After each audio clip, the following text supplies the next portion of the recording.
السلام علیکم ورحمۃ اللہ وبرکاتہ۔ الحمد للہ رب العالمین والعاقبۃ للمتقین والصلاة والسلام علی اشرف الانبیاء والمرسلین نبینا محمد وعلی آلہ وصحبہ اجمعین، اما بعد۔ سامعین کرام، برادران ملت، آج کے درس کا عنوان حدیث کی روشنی میں جو قائم کیا گیا ہے وہ ہے اسلامی اخوت و بھائی چارہ، اور مؤلف رحمہ اللہ نے اس کے تحت یہ حدیث ذکر کیا ہے۔ ان ابی حمزۃ انس بن مالک رضی اللہ عنہ خادم رسول اللہ صلی اللہ علیہ وسلم عن النبی صلی اللہ علیہ وسلم قال: لا يؤمن احدكم حتى يحب لأخيه ما يحب لنفسه، رواہ البخاری و مسلم۔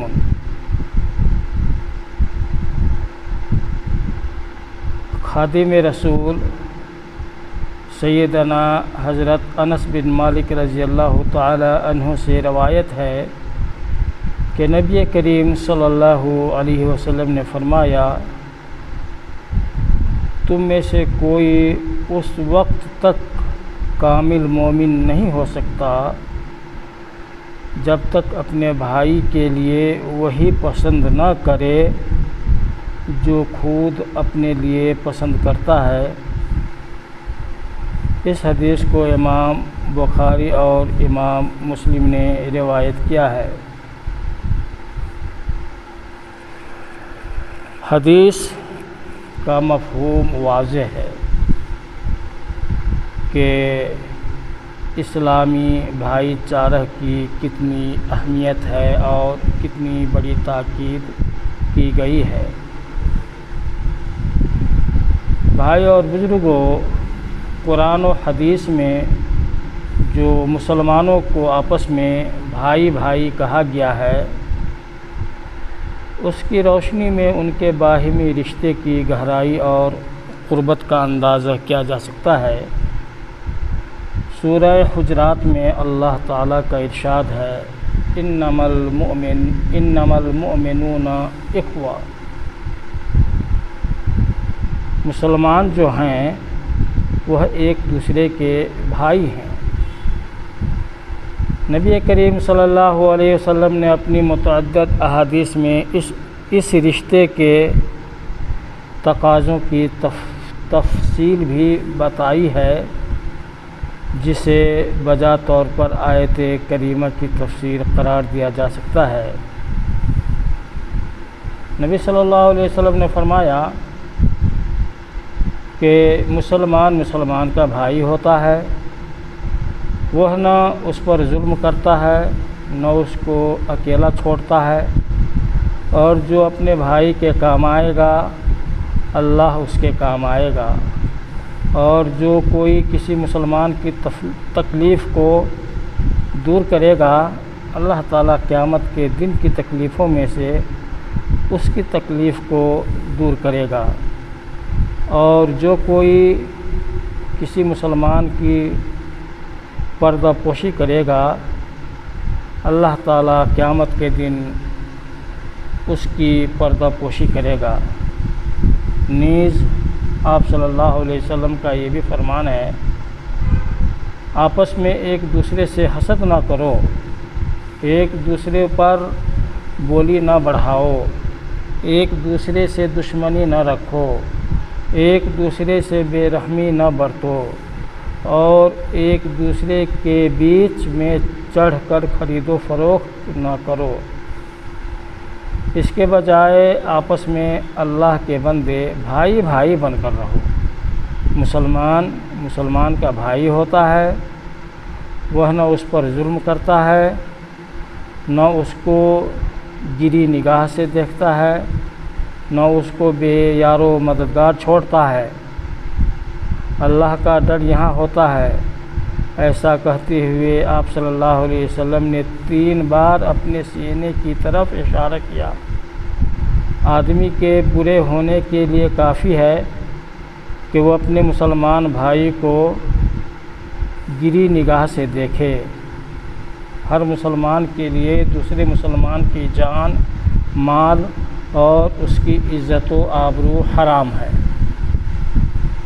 نیز جامع ترمذی کی روایت میں اس پر اضافہ ہے، مسلمان کا بھائی ہوتا ہے، وہ نہ اس سے خیانت کرتا ہے، نہ اس سے جھوٹ بولتا ہے، نہ اس کو بے یار و مددگار چھوڑتا ہے۔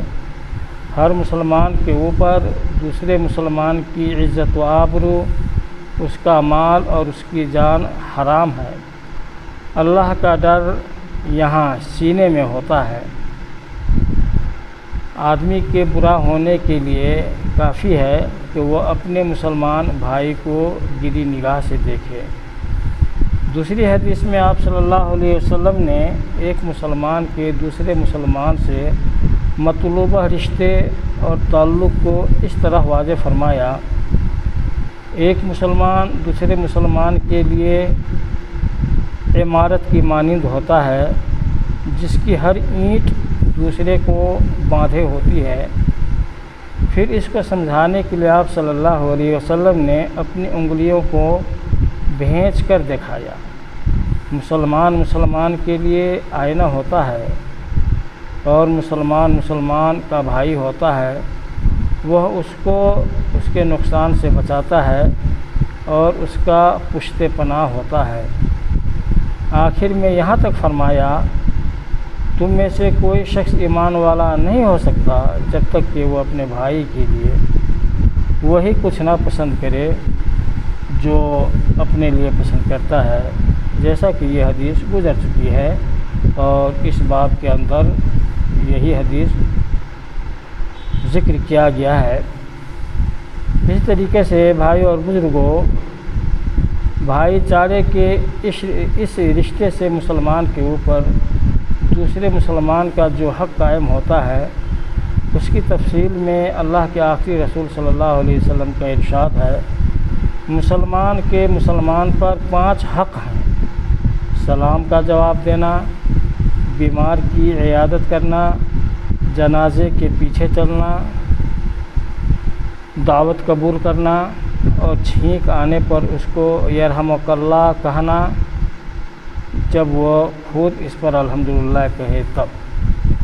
دوسری حدیث میں اس پر اضافہ یہ ہے، مسلمان پر 6 حق ہیں: جب تم اس سے ملو تو اسے سلام کرو، جب وہ تم کو دعوت دے تو اس کو قبول کرو، اور جب وہ تم سے نصیحت کا طلبگار ہو تو اس کو نصیحت کرو، اور جب اس کو چھینک آئے اور الحمدللہ کہے تو تم اس کے جواب میں یرحمک اللہ کہو۔ جب وہ بیمار ہو تو اس کی عیادت کرو، اور جب وہ مر جائے تو اس کے جنازے کے پیچھے پیچھے چلو، یعنی جنازے کے نماز میں شرکت کرو۔ اس سلسلے میں آپ صلی اللہ علیہ وسلم کے یہ ارشادات اور فرمودات بھی قابل توجہ ہیں۔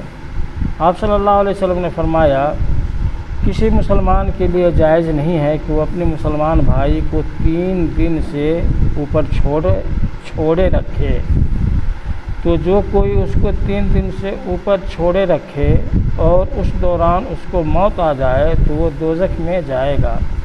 نیز آپ صلی اللہ علیہ وسلم نے یہ بھی فرمایا، کسی مسلمان کے لیے جائز نہیں ہے کہ وہ کسی مسلمان کو 3 دن سے اوپر چھوڑے رکھے، تو اگر 3 دن گزر جائے تو چاہیے کہ وہ اس سے ملاقات کے لیے جائے اور اسے سلام کرے، اور اگر وہ اس کو جواب دے تو ثواب میں یہ دونوں شریک ہوں گے، لیکن وہ اس کا جواب نہ دے تو تنہا گناہگار ہوگا اور سلام کرنے والا ترک تعلق کے گناہ سے باہر نکل آئے گا۔ قرآن شریف میں بھائی کے علاوہ مسلمانوں کے آپس کے رشتے کے بیان میں وہ تعبیرات قرآن شریف میں بھائی کے علاوہ مسلمانوں کے آپس کے رشتے کے بیان میں اور مزید آیت کریمہ وارد ہوئی ہیں اور مومنوں کی صفات بیان کی گئی ہیں۔ اللہ تعالیٰ نے فرمایا محمد اللہ کے رسول ہیں اور جو لوگ ان کے ساتھ ہیں وہ آپس میں ایک دوسرے کے لیے رحمت و محبت کے پتلے ہیں۔ نیز اللہ نے یہ بھی فرمایا مسلمان مسلمانوں کے لیے نرم ہوتے ہیں۔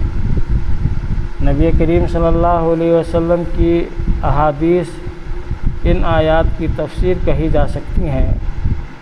سارے مسلمان ایک آدمی کی طرح ہوتے ہیں کہ اگر اس کی آنکھ میں تکلیف ہو تو اس کا سارا جسم تکلیف میں مبتلا ہو جاتا ہے، اور اگر اس کے سر میں تکلیف ہوتی ہے تو اس کا سارا جسم تکلیف میں مبتلا ہو جاتا ہے۔ نیز آپ صلی اللہ علیہ وسلم نے یہ بھی فرمایا کہ تم مسلمانوں کو دیکھو گے کہ وہ آپس میں رحمت و محبت اور دوستی اور لگاؤ میں ایک جسم کی مانند ہوتے ہیں کہ جب اس کے ایک عضو کو تکلیف ہوتی ہے تو سارا جسم بخار اور بے خوابی میں مبتلا ہو جاتا ہے۔ یقیناً جو معاشرہ اخوت اور محبت کے اس رشتے میں بندھا ہوا ہو اس کے افراد کبھی اجنبیت اور غربت کے عذاب میں مبتلا نہیں ہو سکتے۔ وہ اپنے آپ کو نہ اجنبی سمجھے گا اور نہ وہ سمجھے گا کہ کوئی دوسرا ہے، اور اس کے یہاں سے بے رحمی اور بے مروتی کے شکوے کی آواز نہیں آ سکتی، اور ہر کوئی ایک دوسرے کی مدد کے لیے دوڑے گا، ایک دوسرے کی مدد کرنے میں بڑھ چڑھ کر کے حصہ لے گا، اور یہی جو ہے ہمارا دین ہم سے مطالبہ کرتا ہے۔ تو میرے بھائیوں اور بزرگوں، دنیا میں جہاں بھی مسلمان ہیں وہ ہمارے بھائی ہیں۔ اسلامی اخوت و بھائی چارگی کی بڑی ہی اہمیت ہے۔ تو اس باب کے اندر جو حدیث بیان کیا گیا ہے، اس حدیث سے بہت سے فوائد اور احکام مستنبط ہوتے ہیں، جن میں سے یہ ہے کہ آپ صلی اللہ علیہ وسلم نے فرمایا لا یؤمن احدکم حتی یحب لأخیہ ما یحب لنفسہ۔ ایمان کو مکمل کرنے والی ایک خصلت یہ ہے کہ اپنے مومن بھائی کے لیے وہی پسند کرے جو خود اپنے لیے پسند کرتا ہے، اور ان باتوں کو ناپسند کرے جو خود اپنے لیے ناپسند کرتا ہے۔ یہی ایمانی اخوت کا تقاضا ہے۔ اسی طرح اگر کوئی شخص اپنے بھائی کے لیے وہی پسند کرے جو خود اپنے لیے پسند کرتا ہے تو ہمیشہ اس کا دل بغض و کینہ اور حسد و جلن سے محفوظ رہے گا، کیونکہ یہ برے اوصاف پیدا ہی اس لیے ہوتے ہیں جب آدمی خود کو دوسروں سے ممتاز اور برتر رکھنا چاہتا ہے اور دوسروں کو اپنے برابر دیکھنا نہیں چاہتا۔ نیز اس حدیث سے یہ بھی ہمیں معلوم ہوا کہ جس شخص سے مذکورہ صفت ختم ہو جائے اس کے ایمان میں کمی ہو جاتی ہے۔ ایک مسلمان آدمی ہمیشہ ان چیزوں کی تلاش میں رہتا ہے جس سے ایمان میں زیادتی ہوتی ہے اور انہیں اختیار کرتا ہے۔ ساتھ ہی ایسی چیزوں سے اپنے ایمان کی حفاظت کرتا ہے جو ایمان کی کمی کا باعث ہوتی ہیں۔ اس حدیث سے ہمیں یہ بھی معلوم ہوا کہ اگر مسلمان اس حدیث کے مضمون کو اپنے معاشرے میں نافذ کر لیں تو ایک بے مثال، بے داغ اور قابل رشک سماج وجود میں آ جائے گا، جو اس حدیث کے مصداق ہوگا، جس میں آپ صلی اللہ علیہ وسلم نے فرمایا ہے کہ باہمی محبت و شفقت میں مومنوں کی مثال ایک جسم کی مانند ہے۔ اگر جسم کے ایک حصہ کو تکلیف ہوتی ہے تو سارا بدن بخار اور بیداری کے ساتھ تڑپ جاتا ہے۔ اس حدیث کو امام بخاری اور مسلم نے روایت کیا ہے۔ ہمیں اس حدیث سے یہ بھی معلوم ہوا کہ ایمان گھٹتا اور بڑھتا ہے، یعنی اطاعت و بندگی سے ایمان میں اضافہ ہوتا ہے اور معصیت و نافرمانی سے ایمان میں کمی ہوتی ہے، اور یہی اہل سنہ والجماعہ کا عقیدہ ہے۔ اللہ تعالی ہمارے دلوں کو نرم کر دے، ہمارے دلوں کے اندر سے حسد، بغض، کینہ، کپٹ جیسی جو بیماریاں ہیں انہیں دور فرما دے، اور ہم اپنے مسلمان بھائیوں سے بے لوث اللہ تعالیٰ کی رضا اور خوشنودی کے لیے محبت کریں، ایک دوسرے کے حقوق کی پاسداری اور ان حقوق کی ادائیگی کا ہم خیال رکھیں۔ اللہ ہمیں توفیق دے۔ والسلام علیکم ورحمۃ اللہ وبرکاتہ، وصلی اللہ وسلم وبارک علی نبینا محمد۔